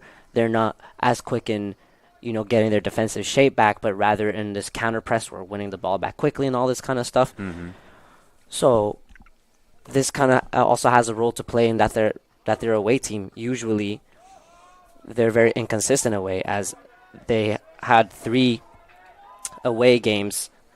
This shot is So we had to stop a little there. But yeah, I think everybody was holding their breath there. yeah, Daily I Field. really was holding my breath. That one was shot and just over the head of Yates, so good opportunity there from the Royals. But, yeah, I think everybody in the parking lot over there as well who's cooking up burgers and hot dogs held their breath on that one. But Yates goes over his head, and no goal for the Royals. Still 0-0. Yeah, it's still 0-0. And then we're talking about how EMU usually play in the second half, how they play with this even lower block, but they're more engaged in their press. You can see how in the first half, Jaime Vasquez was very good at getting the ball into the EMU half, but now he's being pressed quicker and has not been able to do that so far this second half. And they have more shots, EMU, so far in this second half than they did all of the first half. So this is different to what we're used to, but this also might be because in the middle of September they had 3 away games and they won all 3, and they scored 11 goals in that time and 0 against. But since they've had 3 away games and had 0 wins, so I think they're noticing that it's time to switch up their second half performances and the manner they play in those away games, especially second half. So I think this is a very interesting tactical game so far, because it's not what we would expect from EMU, and I don't think it's what Coach Philip Wilson would expect. So how he reacts to this is going to be very interesting throughout this game. Yeah, Will Davis now subbing in for the Cougars. A couple of substitutions down there on the field for Averett, keeping those fresh legs in the home stretch. Under 25 minutes now to go in the second half. Royals now. The ball on the left side of your screen around the 20. Here comes that Averett press. Got a couple of guys up trying to force a turnover. Oof, nice defensive play there from Kusal. Goes out of play, though.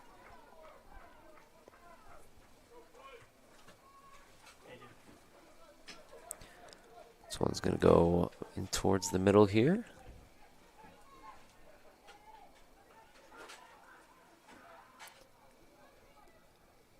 Still fighting for it. Royals in possession now. Ooh, careful pass there. Averett really trying to get the press going, but trying to beat the press now as the Royals. Full head of steam now down the field. Centering pass inside.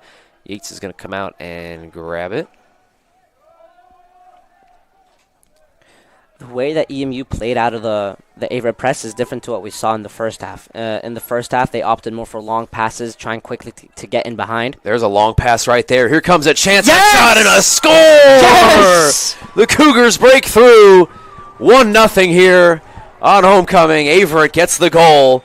There's a long pass right there. Announcer's thanks, Carlos. Yes, but this is why I love the tactical setup of this game. In the first half, we saw one team dominating possession, trying to switch to point of attack all the time and trying to push and push and push. But now they've been able to exploit the fact that EMU changed up their game plan slightly. It was just a slight change in their game plan, which was that they wanted to maintain possession more. That they wanted to maintain possession more, higher up the pitch, send more players up. Now there was space on this right-hand side for the longer pass to come, for the run of Dan Starr, and then he's alone with the goalkeeper, and the goalkeeper had an extraordinary game so far, but Dan Starr, it was inevitable that he would score based on the amount of shots he's had. That's a good point. With the amount of shots that he has had, he has been trying all game to break through Arledge, and right there he does with a great pass in towards the middle. Averett now with one massive goal. Let's see if they can get more here. Got a little bit of space down towards the near side of the field. Moving it around, getting a little bit closer here. Still loose. Averett now. Whistle will blow, but Daniel Starr, injury-ridden season. Only 6 games played so far this season and 1 goal, but you talked about it. He's a, no pun intended, but he is a star on this team. And he gets his 2nd goal of the season and his 2nd goal in 3 games. EMU now, intensity rises, as we talked about. That 1 goal feels like a lot, but trying to cut the edge here towards the corner. That ball is going to go out of play. 22 minutes now, Carlos, and Averett with a 1-goal lead. Obviously, I think that you kind of just keep things the way that they are if you're trying to come out of here with a win. But I think obviously try to keep your defense back, allow no deep passes like we saw there for Averett. Yeah, certainly. I mean, how each team is going to react to what one another does now is going to be very interesting. Corner kick here, so potential opportunity here for the Royals.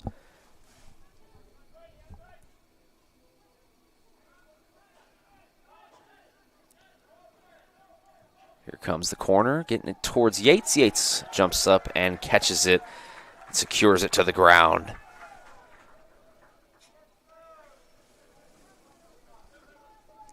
Kuselt now seems to be moving a lot better following that injury that he had early in the second half. He was down at the 50-yard line, but was able to pick himself back up. Didn't come out of the game, and he's been in it really ever since then.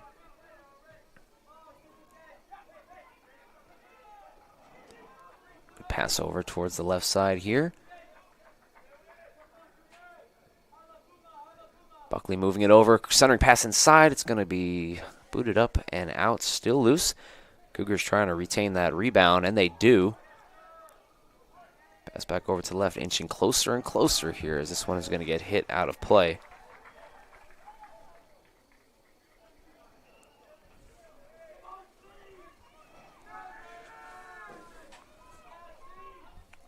Crowd starting to fill up here at Daly Field with obviously the football game coming at 4 o'clock as well. So a lot of excitement here at North Campus.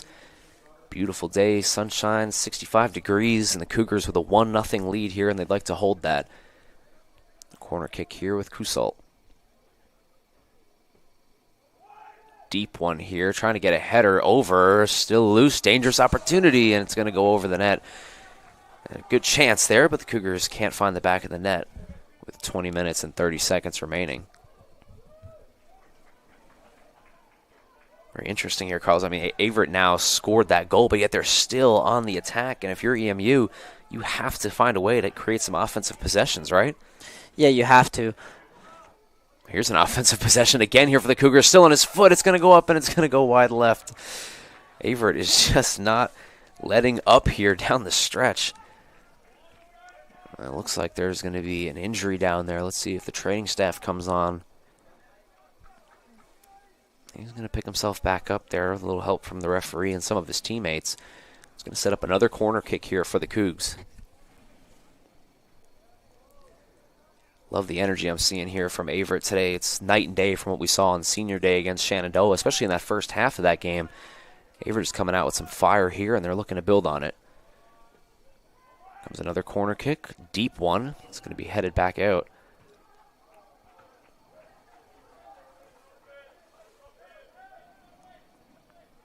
And Arledge will take it now as we dip under 20 minutes to go here in the second half. The Daniel Starr goal is the difference to this point.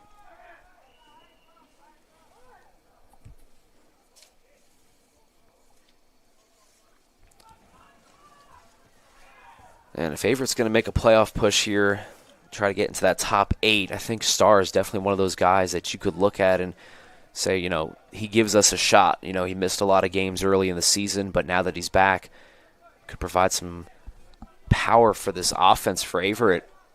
Yeah, he adds something different solely with his physical presence, which allows Averett to vary the play a lot more. Without him, there was a big reliance on going wide and then in, but now from wide positions, we can be more direct, but we can also be more direct from our defensive line, playing it up to him because you can trust him to win the first and second ball, which means that not only from a defensive standpoint, getting the press and the relief of there not being constant pressure on our own defensive line, but also it allows for more direct play with flick-ons or second balls or the long ball, then the shorter pass and the passing behind everything. So variation of play is the biggest asset, I think, that Dan Starr provides to this team, including his goals, of course. Of course, now is Averett trying to keep possession here.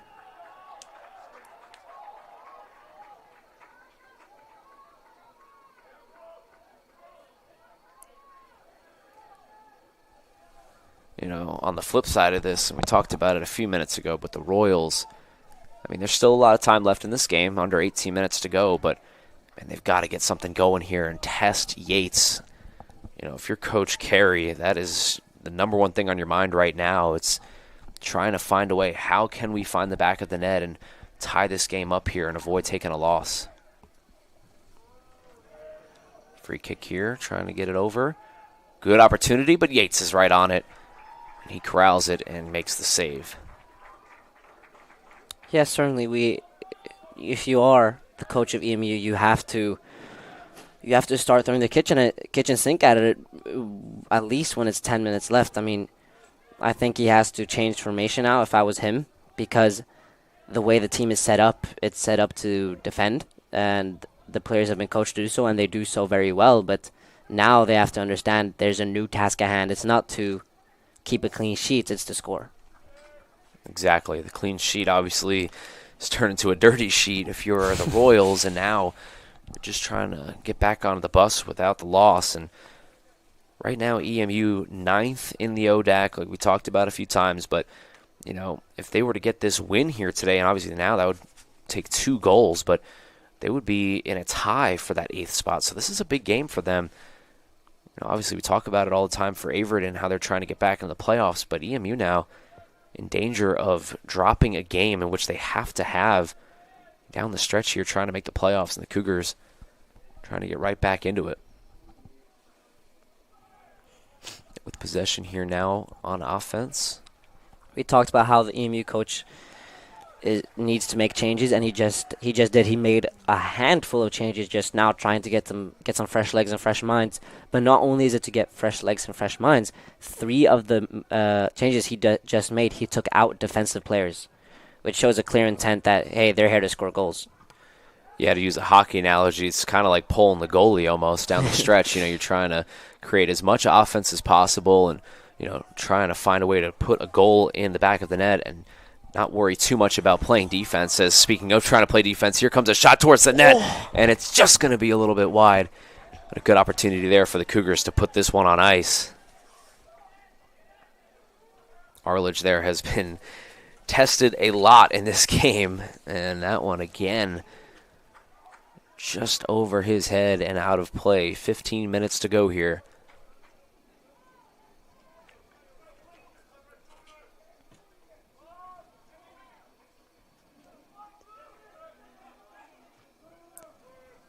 Averett in possession, trying to drain a little bit of time and keep the ball on their side.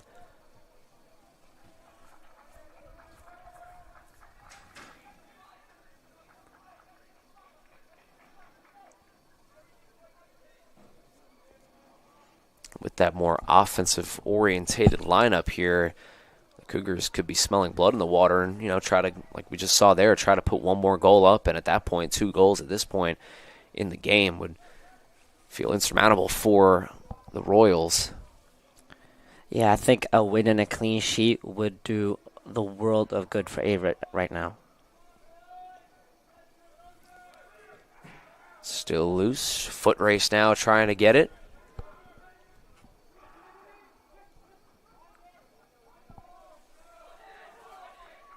Double team now as he tries to split the defense. Back behind the net, getting a good opportunity there, but it's going to be booted away. And a whistle will blow, and it'll go back over to the Royals.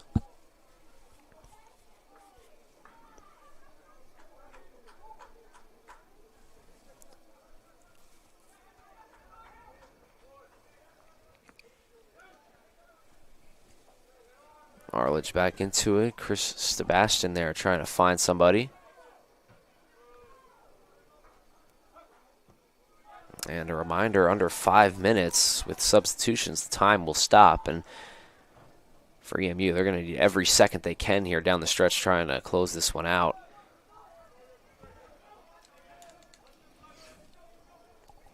Joshua King now trying to find somebody.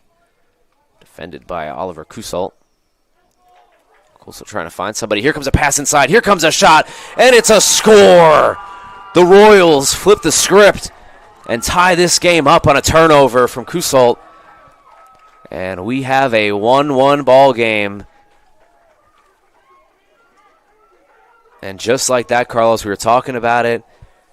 Not too many shots on net here for the Royals in this game, but all it takes is one, and they got their one right there to tie it up.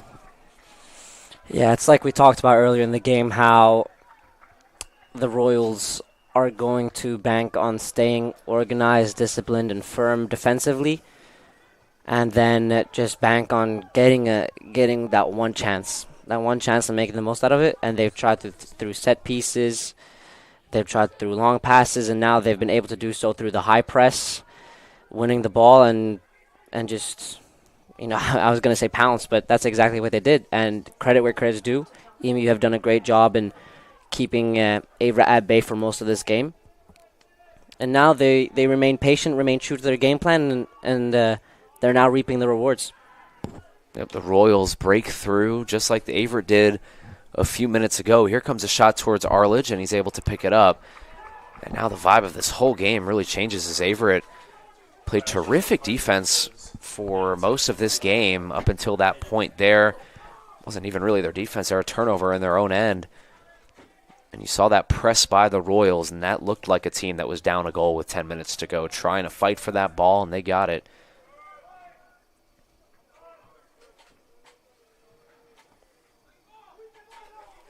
Both teams now staring at the opportunity of a tie now, which is where we were about 10 minutes ago. But Averett took the lead, and then the Royals came storming back. Looking for more here. Here comes King. King and Kusalt fighting for it. And that one, actually not Kusalt there. That's going to go out of play with King.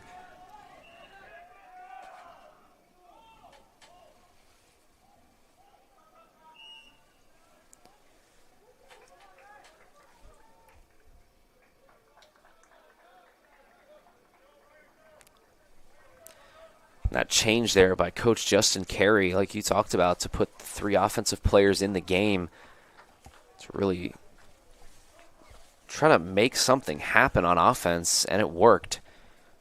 A good change there from Carey.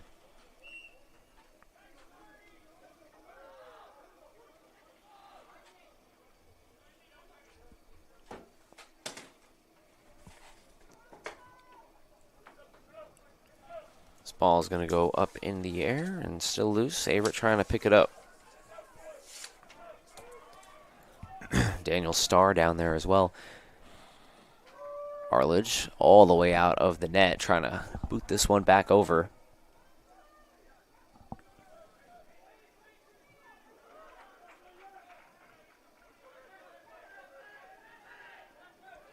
Turnover here for the Royals. Averett back into possession. Pass over towards the right. Trying to move it over, and loses it there, and right back over to EMU. So it looked like a sparkling chance there for the Cougars. Comes up empty, ball goes out of play.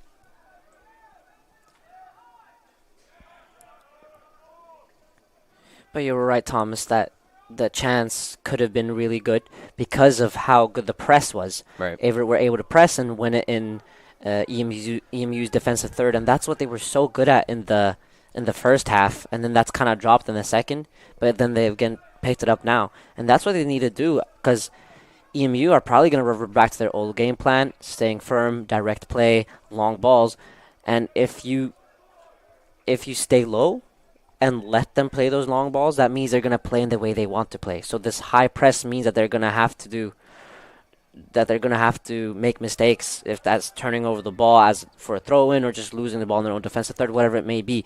But Averett need to play in a manner which makes EMU uncomfortable. Yeah. Speaking of uncomfortable, I got a little uncomfortable on that shot there from Fernando Ventura. He puts that shot up, but it's going to be saved by Yates. Here comes another turnover here. A good opportunity for the Royals. Good pass back over to the left. Trying to put up a shot. He does. It hits the post. It hits the post. No goal for the Royals. Wow, that was that's about as close as it gets, Carlos, doesn't it? That is as close as it gets, and credit where credit's due. It was a great shot, great velocity, barely any time to, generate power. He just put his foot through it, and a great shot. He beat the goalkeeper, but he hit the post. I mean, that's almost like a lifeline for Averett at this point. Post, the goalie's best friend, and it was right there for Tyler Yates. Keeps this game at 1-1. 9 minutes, 20 seconds remaining in the second half. EMU really showing some life in the last 15 minutes of this game. And really, a lot of it's due to that press, and you see it right here. They're just relentless on the ball. Comes another turnover, headed back over. EMU trying to keep possession. And wow, that was an interesting play there as Jonathan Guzman trying to kick the ball. I think kicked an Averett player there. Yeah, it's called for a free kick due to the high foot of the EMU player on Dan Sierra. Lilly now back over. Good pass. Cougars trying to cut the edge now down towards the near side of the field. Good pass back over to Lilly. And this one is going to be kicked back away.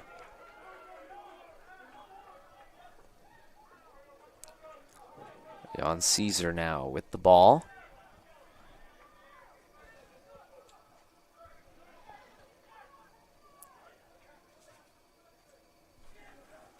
Back over to Chirac. Foot race down towards the far side. Into the corner now, trying to make a move. He does. Back over to Yates, but it's going to go out of play. So good opportunity there for the Royals. 8 minutes to go now in the second half. If you're just joining us, the Cougars and Daniel Starr struck first. But the Royals had an answer right back for Averett, and we are all tied up now at 1-1.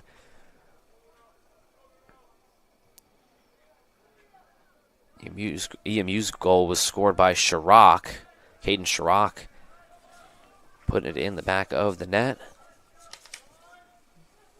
And for him, it's his fourth goal of the season, placing him second on the team lead.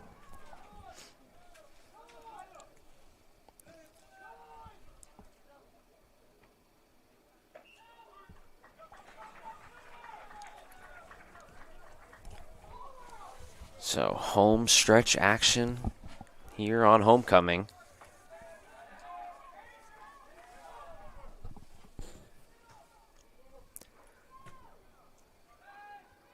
King and Chirac. Here comes Caesar trying to get it, but it's going to be picked up by the Cougars. Lost it. Ball is loose. Let's see what can happen here. Centering pass maybe inside. Defended nicely here by the Cougars. Still fighting for it. I don't really know what that is. I guess the ball is still loose. Picked up there by the Royals. Back over to Chirac. He had their first goal. And back over to the middle. Chris Sebastian. Good move by Caesar. Puts up the shot, and it's going to go right through the goalpost. 3 points in football, 0 points in soccer. Yates watches that one sail over his head. With a little more than 6 minutes left, I would imagine and expect that Averett would somewhat throw the kitchen sink at it at this moment of time. I mean, with 6 minutes left against a team you've dominated, a team that, statistically speaking, one could say that you deserve to win. I mean, of course, we talked about the eye test statistics, how that doesn't always align up, and how EMU have played a great game in their own right. But Averett need this win, and it's better for EMU to get a draw than it is for Averett. So Averett really need to do anything to get this win. And I would think with 6 minutes left that they would push a little more numbers up. You know, Carlos, that's a great point here as here comes a shot inside. Great save there by Arledge.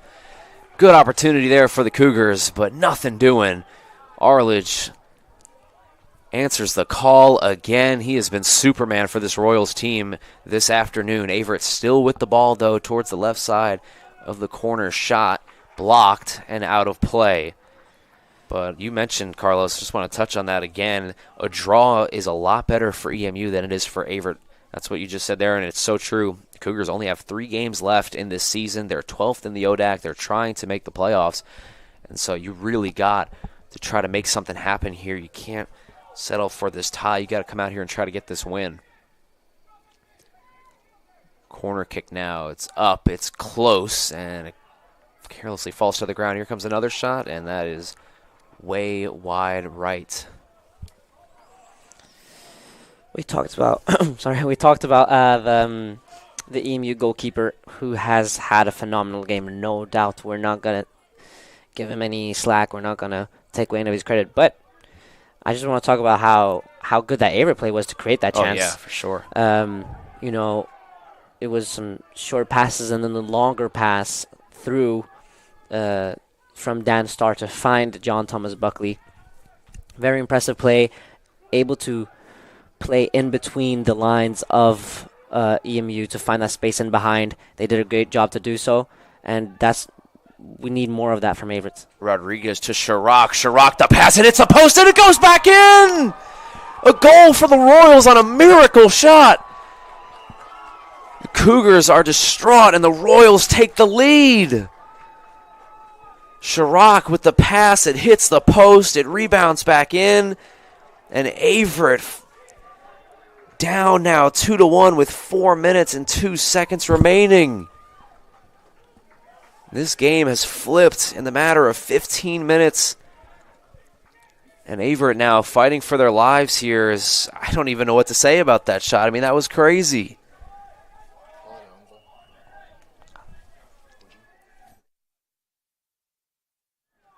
Pretty sure that was an own goal there given up by Averett. I mean, wow. I mean, Carlos, what did you even see there? I mean, that was crazy. I have no idea what that was. It was, I mean, I don't know. I don't know how to explain it. I think I always like to give credit where credit's due, and that's to EMU, who have been firm all game, and they have been able to pounce on the chances they've created. It's just disappointing from an Averett point of view how that goal went in. I mean, it's incredible, like hitting the post and then hitting someone, I don't know who, and then into the net. I mean, Tyler Yates was way out of position, and of course he was, because he was trying to save the first shot. So, of course, that's what happens. It's unlucky, but you know, I thought Averett might throw the kitchen sink at it earlier, and now with 4 minutes left, they're playing against one of the best defensive teams in the whole ODAC, so they have everything against them. But I think that's what's going to make these last couple minutes incredibly exciting. Yeah, I mean, and you talked about it. One of the best defensive teams in the ODAC, and so when Averett's Daniel Starr puts in that goal at the 15-minute mark, you just get the feeling like Averett's going to be able to hold on here, as here comes a pass all the way towards the net. Ball is loose. Kusol puts up the shot! What a goal! Wow, what a shot! Averett ties it up! That's that Danish dynamite we were talking about earlier in the game. What a goal! Wow. Kusolt's fired up. He points over to the bench, and Averett has an answer. Talk about captain's contribution, leading from the front. Oliver Kusolt with a Danish dynamite of a finish on the half volley. That's beautiful. That's my goal this season so far. That was insane. 4 goals now down the stretch in a game that looked like it was going to be a defensive battle has turned into a barn burner. We were talking about goals going to be a premium, but wow. Guess not. Here comes the Royals now. Do they have an answer? Running it down towards the far side of the field. Here comes Chirac. Chirac with the ball in his foot, and Averett now again has to lock in on defenses. Yeah, we cannot let the euphoria of that goal get into our heads and then lose concentration and concede. That's the worst thing we can do right now. The task is not completed. We need a win. 2 minutes to go here. Averett with possession. Oliver Kusolt there with a great shot. His 3rd goal of the year. And what a better time to do so. Turnover now. Here comes the Royals. This shot's going to be blocked. Nice defensive play there by Averett. Daniel Lilly now picks it up. And Great back look over finding to Buckley. JT out wide. JT Buckley now trying to move it in. Danson moves it over towards the left. He's got an angle. He puts up the shot, and it's blocked. Ball's still loose. Great from both attacking and defensive point of view. Both players did a great job. The recovery from the EMU defender. Kusalt there with a crossing pass, but it's going to be knocked away. It was a great recovery from the EMU defender to block the shot, but John Thomas Buckley did a great job to cut inside then cut out. So yeah, this game, these last few minutes, been intense. This has turned into the game of the year so far, Carlos. I mean, this 0-0 with 20 minutes to go, and you look over at that scoreboard now, 2-2, 4 goals in the last 20 minutes. Both teams fighting for playoff positioning here. Averett trying to save their season, trying to get their first win in ODAC play. Arledge, who's had a terrific game, giving up 2 goals now. This is also why I keep mentioning in all the games that I'm lucky enough to broadcast about the statistics versus the eye test. If you were only to look at the statistics or the scoreboard, you'd say, oh, the goalkeeper's conceded 2 goals. He's not had a good game, but come on, he's probably been the best player on the pitch, the way he's kept EMU in this game. So exactly. I think that's why it's so important to stay tuned into the Averett Sports Network right now. Dangerous chance here. 45 seconds remaining. Both teams looking at a tie if somebody doesn't break through. And, you know, the way this game has gone, you never know. 35 seconds now. Averett with the ball. Let's see how aggressive they are. And like you said, Averett needs a win. Try not to have that tie. Here comes a pass over. Still loose. Going to be picked up by the Royals. 25 seconds remain. Royals now pushing it. Breakaway. Here comes a shot. Yates, it's wide right. It's wide right. No goal for the Royals with 12 seconds remaining. This a great chance. This Averett defense has been very organized most of this game. But EMU have been so good at capitalizing when they haven't, and this was one of those times. Ford Default had a chance there with 10 seconds to remain. Wow. He had a fast break. He missed it. All of the players really just fall onto the ground here as everybody is exhausted from that game. The way this game has flipped and twisted, and the plot twists and the storylines. Wow. We talked about how games couldn't have been better written in one of our previous games, you know, with one of the performances that were displayed. But this was a masterpiece. I don't know. Is this Hamlet? Is this Romeo and Juliet? What is this? This is insane. And you know, I've watched a lot of soccer games here over my 4 years, and you know, I don't know if I've seen a game where at the end both teams have players just sprawled out on the field, just exhausted from what we just saw there, and terrific soccer from both sides.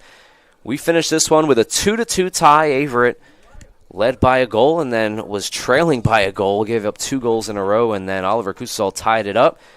And then Default there had a shot with a breakaway to take the lead and win it for the Royals, but he missed. So that is going to wrap this one up. Carlos, any final thoughts on what we just saw? I mean, that was incredible. Wow. I don't really think it's a way to elaborate on my thoughts. I think I'm so happy and so disappointed at the same time. I think I'm happy for 2 reasons. I'm happy from a neutral standpoint because at the end of the day, that's always the way I like to view games from a neutral standpoint. Of course, I have my home team back in Norway that I support.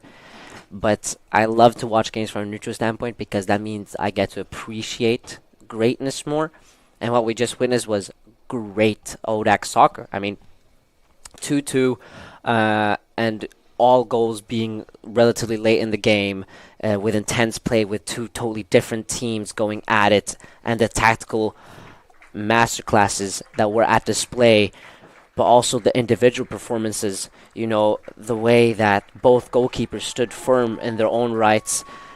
So, yeah, I think from that point I'm happy, but I'm also happy that Averett were able to salvage a draw. But I'm disappointed that that's what it came to, that Averett had to salvage a draw. They have to get 3 wins on the bounce, and their last 2 games are both away, one of them being against Hampton Sydney prior to kickoff. We're 4th in ODAC, so you know, they've Averett put themselves in a less than flattering position. For sure, and obviously that one was insane. And guess what? We've got more action on the Averett Sports Network at 4 o'clock. Randolph-Macon is going to take on Averett's football team, so we hope you stay with us for that one, for our homecoming matchup.